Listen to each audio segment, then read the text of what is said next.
जिस पूर्वांचल की छवि पिछली सरकारों ने खराब कर दी थी, जिस पूर्वांचल को दिमागी बुखार से हुई दुखद मौतों की वजह से बदनाम कर दिया गया था,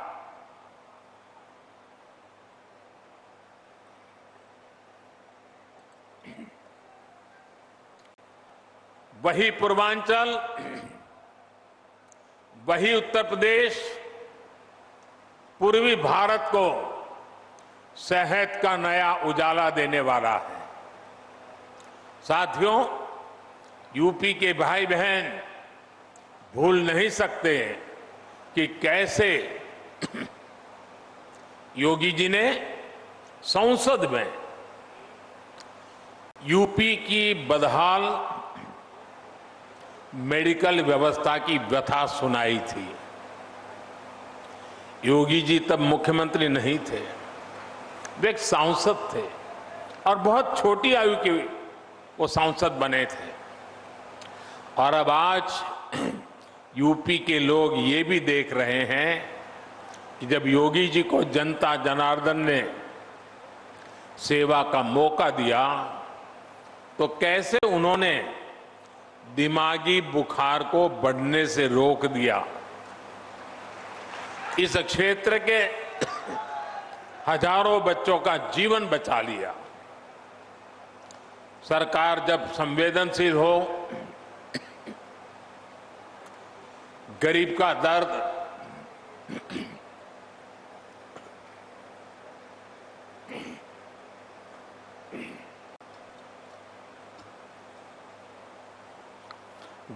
दर्द समझने के लिए मन में करुणा का भाव हो तो इसी तरह का काम होता है।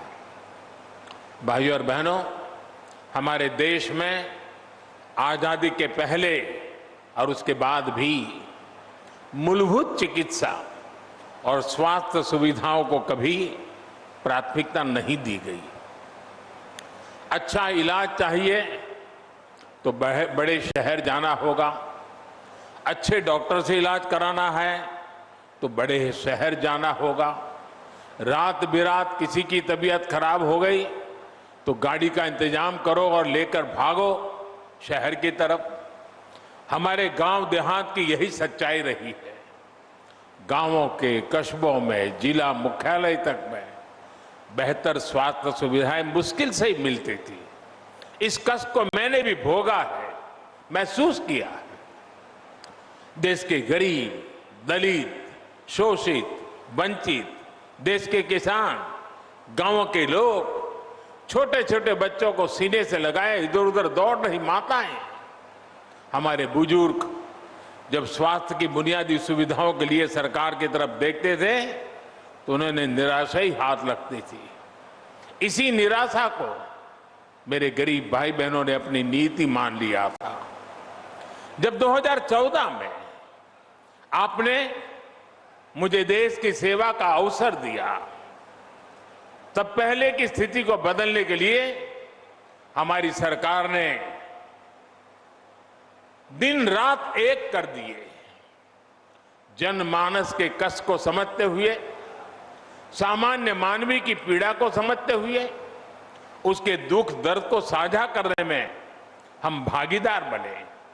हमने देश के स्वास्थ्य सुविधाओं को सुधारने के लिए, आधुनिकता लाने के लिए एक महायज्ञ शुरू किया, अनेक योजनाएं शुरू की। लेकिन मुझे इस बात का हमेशा अफसोस रहेगा कि यहां पहले जो सरकार थी उसने हमारा साथ नहीं दिया। विकास के कार्यों में वो राजनीति को ले आई, केंद्र की योजनाओं को यहां यूपी में आगे नहीं बढ़ने दिया गया। साथियों, यहां अलग अलग आयु वर्ग के बहन भाई बैठे हैं। क्या कभी किसी को याद पड़ता है? और याद पड़ता है तो मुझे बताना। क्या किसी को याद पड़ता है कि उत्तर प्रदेश के इतिहास में कभी एक साथ इतने मेडिकल कॉलेज का लोकार्पण हुआ हो? हुआ है कभी? नहीं हुआ है ना। पहले ऐसा क्यों नहीं होता था और अब ऐसा क्यों हो रहा है, इसका एक ही कारण है, राजनीतिक इच्छा शक्ति और राजनीतिक प्राथमिकता। जो पहले थे उनकी प्राथमिकता अपने लिए कमाना और अपने परिवार की तिजोरी भरना था। हमारी प्राथमिकता गरीब का पैसा बचाना, गरीब के परिवार को मूलभूत सुविधाएं देना। साथियों, बीमारी अमीर गरीब कुछ नहीं देखती है, उसके लिए तो सब बराबर होते हैं और इसलिए इन सुविधाओं का जितना लाभ गरीब को होता है उतना ही लाभ मध्यम वर्ग के परिवारों को भी होता है।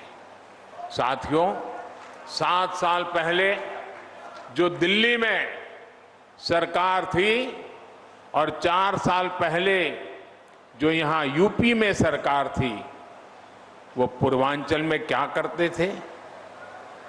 जो पहले सरकार में थे वो वोट के लिए नहीं, डिस्पेंसरी की कहीं छोटे छोटे अस्पताल की घोषणा करके बैठ जाते थे। लोग भी उम्मीद लगाए रहते थे, लेकिन सालों साल तक या तो बिल्डिंग ही नहीं बनती थी, बिल्डिंग होती थी तो मशीन नहीं होती थी, दोनों हो गई तो डॉक्टर और दूसरा स्टाफ नहीं होता था। ऊपर से गरीबों के हजारों करोड़ रुपए लूटने वाली भ्रष्टाचार की साइकिल, ये भ्रष्टाचार की साइकिल 24 घंटे अलग से चलती रहती थी। दवाई में भ्रष्टाचार, एम्बुलेंस में भ्रष्टाचार, नियुक्ति में भ्रष्टाचार, ट्रांसफर पोस्टिंग में भ्रष्टाचार। इस पूरे खेल में यूपी में कुछ परिवारवादियों का तो खूब भला हुआ। भ्रष्टाचार की साइकिल तो खूब चली, लेकिन उसमें पूर्वांचल और यूपी का सामान्य परिवार पिसता चला गया। सही ही कहा जाता है, जाके पावन फटी बिवाई, जाके पावन फटी बिवाई, वो क्या जाने पीर पर आई। साथियों, बीते वर्षों में डबल इंजन की सरकार ने हर गरीब तक बेहतर स्वास्थ्य सुविधाएं पहुंचाने के लिए बहुत ईमानदारी से प्रयास किया है, निरंतर काम किया है। हमने देश में नई स्वास्थ्य नीति लागू की ताकि गरीब को सस्ता इलाज मिले और उसे बीमारियों से भी बचाया जा सके। यहां यूपी में भी 90 लाख मरीजों को आयुष्मान भारत के तहत मुफ्त इलाज मिला है। इन गरीबों के आयुष्मान भारत की वजह से करीब करीब 1000 करोड़ रुपए इलाज में खर्च होने से बचे हैं। आज हजारों जन औषधि केंद्रों से बहुत सस्ती दवाएं मिल रही हैं। कैंसर का इलाज, डायलिसिस और हार्ट की सर्जरी तक बहुत सस्ती हुई है। शौचालय जैसी सुविधाओं से अनेक बीमारियों में कमी आई है। यही नहीं, देश भर में बेहतर अस्पताल कैसे बने और उन अस्पतालों में बेहतर डॉक्टर और दूसरे मेडिकल स्टाफ कैसे उपलब्ध हो, इसके लिए बहुत बड़े और लंबे विजन के साथ काम किया जा रहा है।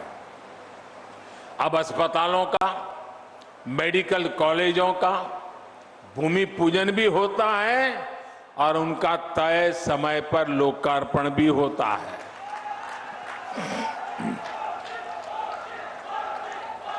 योगी जी की सरकार से पहले जो सरकार थी उसने अपने कार्यकाल में यूपी में सिर्फ 6 मेडिकल कॉलेज बनवाए थे।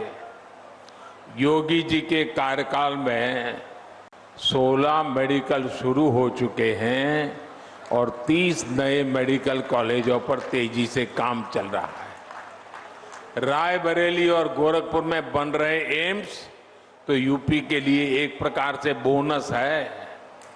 भाई और बहनों, मेडिकल कॉलेज सिर्फ बेहतर इलाज ही नहीं देते बल्कि नए डॉक्टर, नए पैरामेडिक्स का भी निर्माण करते हैं। जब मेडिकल कॉलेज बनता है तो वहां पर विशेष प्रकार के laboratory training centre, nursing unit, medical unit और रोजगार के अनेक नए साधन बनते हैं। दुर्भाग्य से पहले के दशकों में देश में डॉक्टरों की कमी को पूरा करने के लिए राष्ट्रव्यापी रणनीति पर काम ही नहीं हुआ। अनेक दशक पहले मेडिकल कॉलेज और मेडिकल शिक्षा की देखरेख के लिए जो नियम कायदे बनाए गए थे, जो संस्थाएं बनाई गई, वो पुराने तौर तरीकों से ही चल रही थी। ये नए मेडिकल कॉलेज के निर्माण में बाधक भी बन रही थी। बीते 7 सालों में एक के बाद एक हर ऐसी पुरानी व्यवस्था को बदला जा रहा है जो मेडिकल शिक्षा की राह में रुकावट बन रहा है। इसका परिणाम मेडिकल सीटों की संख्या में भी नजर आता है। 2014 से पहले हमारे देश में मेडिकल की सीटें 90,000 से भी कम थी। बीते 7 वर्षों में देश में मेडिकल की 60,000 नई सीटें जोड़ी गई हैं। यहां उत्तर प्रदेश में भी 2017 तक सरकारी मेडिकल कॉलेजों में मेडिकल की सिर्फ 1900 सीटें थी, जबकि डबल इंजन की सरकार में पिछले 4 साल में ही 1900 नई सीटों से ज्यादा मेडिकल सीटों की बढ़ोतरी की गई है।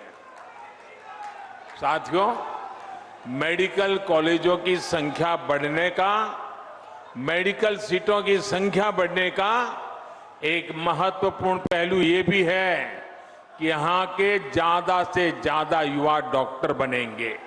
फिक्र आपकी, सोमवार से शुक्रवार रात 9 बजे सिर्फ TV9 भारतवर्ष पर।